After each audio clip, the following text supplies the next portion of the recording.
When you think about sequels to your favorite games, you want to see more than just glorified DLC. You want new factions, new units, new mechanics, and new lores of magic, all of them showcasing features impossible in the previous game.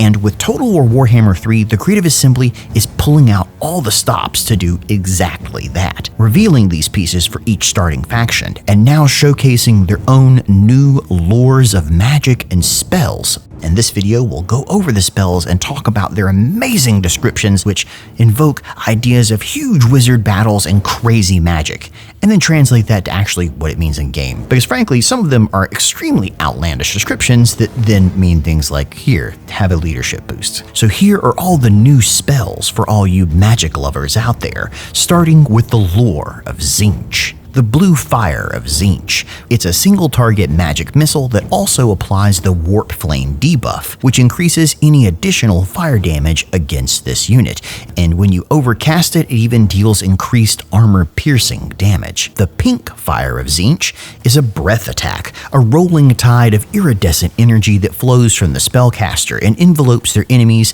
in a cone of searing magical flame. It's a conal damage spell which also inflicts the Warp Flame debuff, and its overcast version deals even more damage. The Treason of Tzeentch. A spellcaster hero whispers into the enemy's minds, subtly stoking the fires of mistrust and treachery, which means it's an area hex, and it lowers the leaders of all enemies affected in an area, and the overcast version even lowers melee attack. Glean Magic reaches into an enemy's mind, and the spellcaster steals their sorcery for their own diabolical use. It's a Hex of the Winds and increases your army's power recharge speed and reserve pool while also decreasing the enemies, and the overcast version makes this theft last a bit longer. Tzeentch's Firestorm. Blistering balls of scarlet flame emanate from the spellcaster to engulf the flow in deadly balefire. It's a vortex where 3 pillars of flame move randomly around the target area, dealing damage and, yet again, applying warp flame, while its overcast version increases armor-piercing damage. And finally, Infernal Gateway. A portal to the realm of chaos itself opens, a magical tear in the mortal plane that sucks those nearby inside of it to face certain madness and, of course, doom. It's a vortex spell that sucks people in, but it's a massive, stationary area of damage, and its overcast version again increases armor piercing. You'll notice something about Tzeentch. There's a lot of damage spells in here, and those giant vortex spells could prove very handy for a roster that depends on flying enemies and high mobility. The lore of Slaanesh, which is the first time we've actually seen any peek at Slaanesh's faction, and you can even see a Slaaneshi unit tiny down there on the screen. But we, of course, hope to hear more about them soon. For now, let's delve into their lore. The Lash of Slaanesh, which is, besides being a bit kinky, it's an exquisite kiss of the Dark Prince's 3-tailed whip that strikes the enemy with a delicious fury, as well as being a conal damage spell that sends enemies flying, and its overcast version deals increased armor-piercing damage. And I feel the need to read all of these as Tim Curry from the Rocky Horror Picture Show now. I didn't realize this about myself and Slaanesh until this exact moment. Acquiescence. The spellcaster's corrupting touch puts their victims into a blissful, euphoric state for a short time, rendering them little able to move, let alone defend themselves. It's a hex that decreases speed and melee defense of a target unit. Its overcast version has a larger effect on speed. Hysterical Frenzy. The caster's victims are engulfed by a torrent of unreasoning emotion, excruciating pain and blissful rapture, causing them to embark on a riotous, clawing rampage. It's an augment that buffs the armor-piercing weapon damage and melee attack of a target unit, as well as giving them the Rampage attribute, and its overcast version further increases armor-piercing. The Pavane of Slaanesh. Whistling one of Slaanesh's perverse, darkling dances causes the foe's bones to jerk spasmodically until they break, which isn't sexy, it just sounds really painful. It's a direct damage spell that deals damage over time and reduces the melee attack of a target unit, and its overcast version increases the duration and obviously thus the damage.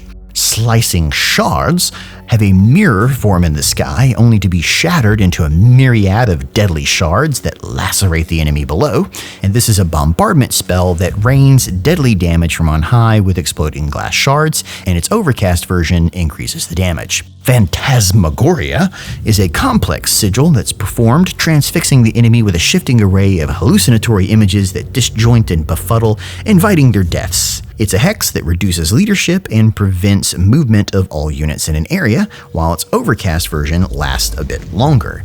And that's the lore of Slaanesh, which is rather interesting as it all seems to be geared towards melee combat, which gives us a very good hint at what we can expect from Slaanesh coming in the future. You'll notice how many of these were augments and hexes, as opposed to direct damage spells like with Tzeentch. The lore of Nurgle also gives us a first glimpse at the Plague Father himself, old Papa Nurgle, and his big fat green somebody up there on the screen, obviously to be revealed sometime in the future. And of course he brings with him a whole host of poisonous and rancid spells, beginning with the miasma of pestilence, where a most putrescent vapor fills the air, loosening lunges and bowels and causing violent, crippling, vomiting seizures in nearby foes. It's a hex that targets a certain unit and reduces their melee attack and charge bonus. The overcast version changes this to all units in a target area. You could just as easily call this dysentery, which is something that did the exact same thing to real historical armies. Stream of Corruption. A poisonous spurt of diseased gas and bile spews forth from the spellcaster's diseased lungs, drenching the enemy in vile, choking pus.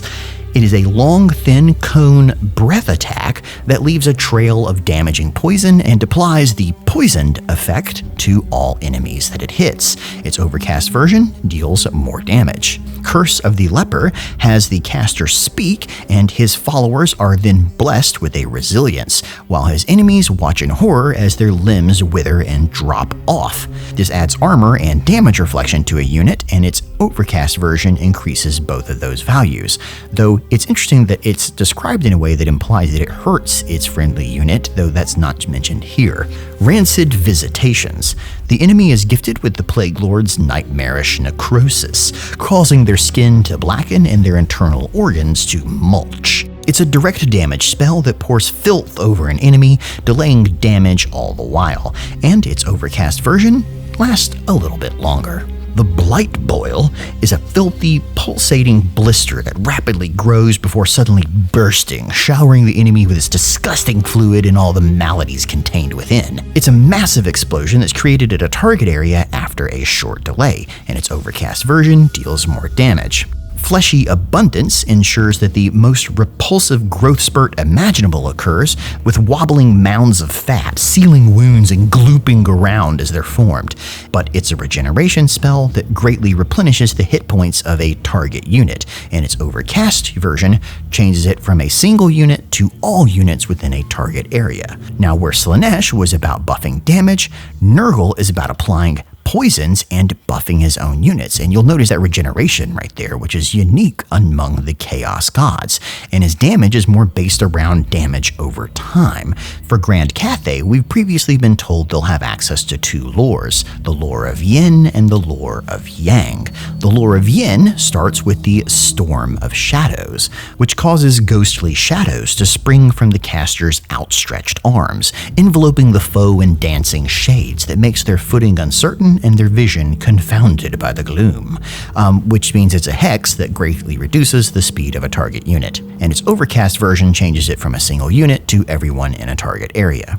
The Cloak of Jet is a shadowy barrier of dark yin energy that turns aside enemy sorceries, protecting those within its midnight embrace from the elemental winds.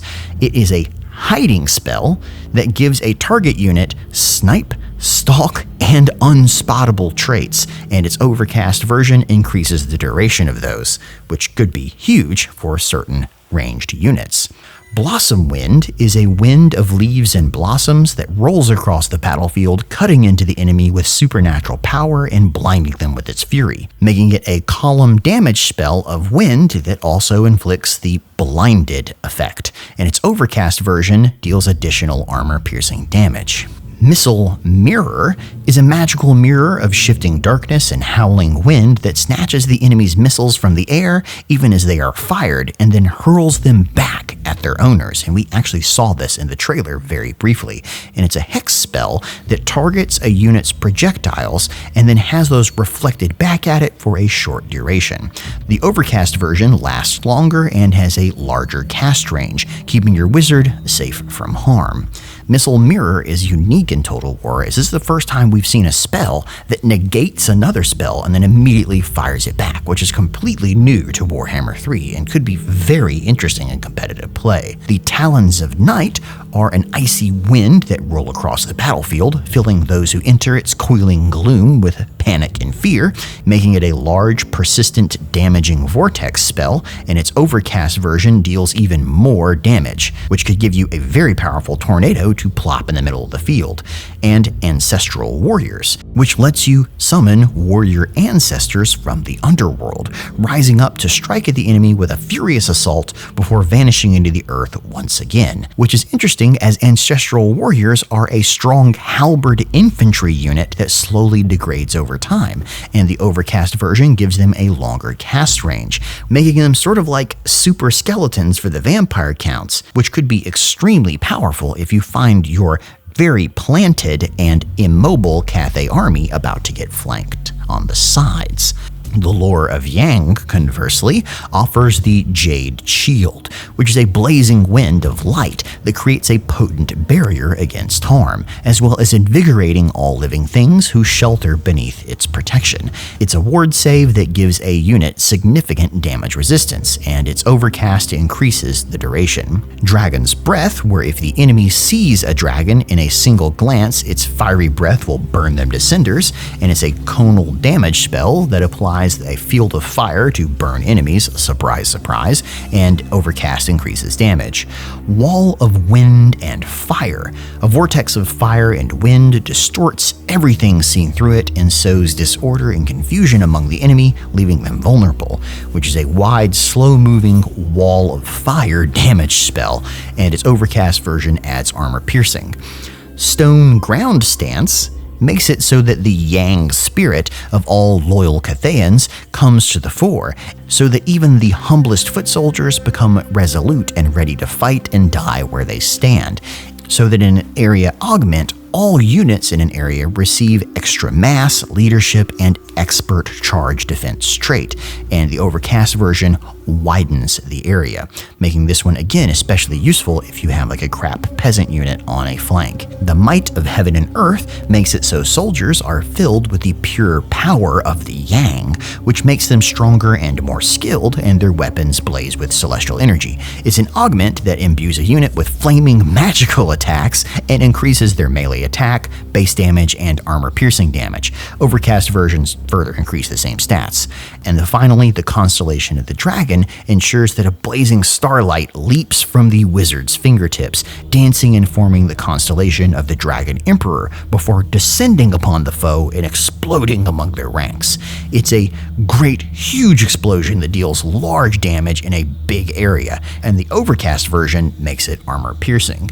Now, the difference between the two, Yin seems much more based on deception with hexes and winds, while Yang is more about buffing your own units and augmenting them, as well as giving you a couple serious damage options. But not to be outdone, Kislev also gets two lores of its own, the Lores of Ice and Tempest. For the Lore of Ice, you start off with Ice Sheet, because such is the volume of snow that Kislev's enemies must wade through that the air itself becomes a near-opaque wall of ice that no gaze can penetrate, meaning it's an area hex spell, and whenever an enemy unit enters that area, they have reduced speed and charge speed, but there's no Overcast version. The Ice Maiden's Kiss is a numbing kiss of winter that's enough to make hoarfrost crystallize on the skin and chill any creature to its bones.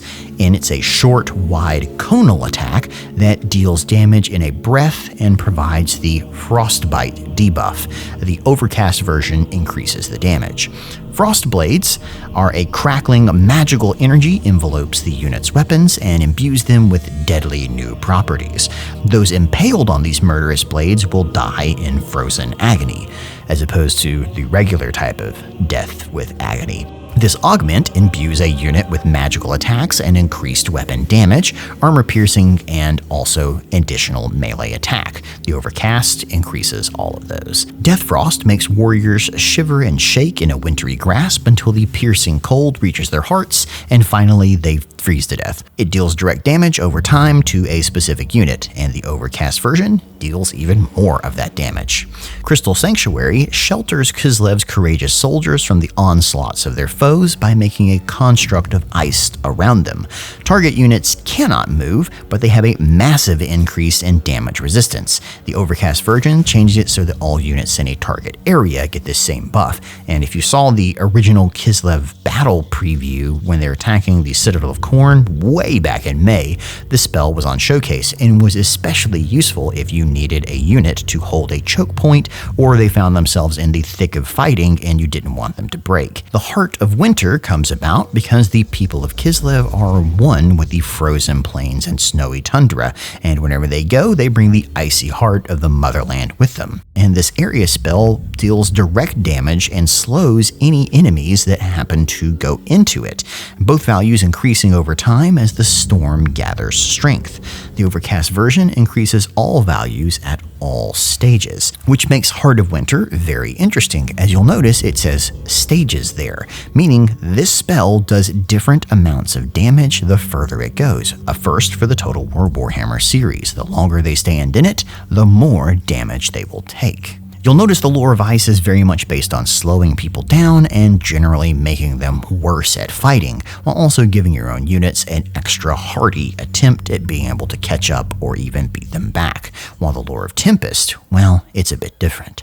Gust of True Flight makes it so that projectiles of all kind can be fired faster and further, as if guided by a sentient essence deep within, and it's an augment that you can apply to a target unit, giving them additional bonus range and accuracy. Its Overcast version applying to all within an area. Hailstorm summons a deluge of lacerating fist-sized shards of ice that fall from the sky, battering a foe into submission, which is a spell based over a medium area that is then bombarded with explosive projectiles, and the Overcast version lasts longer and has more of these same projectiles, which, if you've ever been caught in a hailstorm, you can understand exactly why this is so dangerous. Swift Wing makes it so the spellcaster and their allies become a blur of cyan energy, which then darts through the air at incredible speed before coalescing back into their natural form, meaning all units in an area of your choice gain additional speed and a significant charge bonus increase, while the Overcast version increases this area of effect. Biting Wind makes it so the winds of magic are gathered into a mighty, freezing gale that slashes at the enemy with icy shards, and it is a long column damage wind spell, useful for taking out huge ranks of low-ranking people all at once.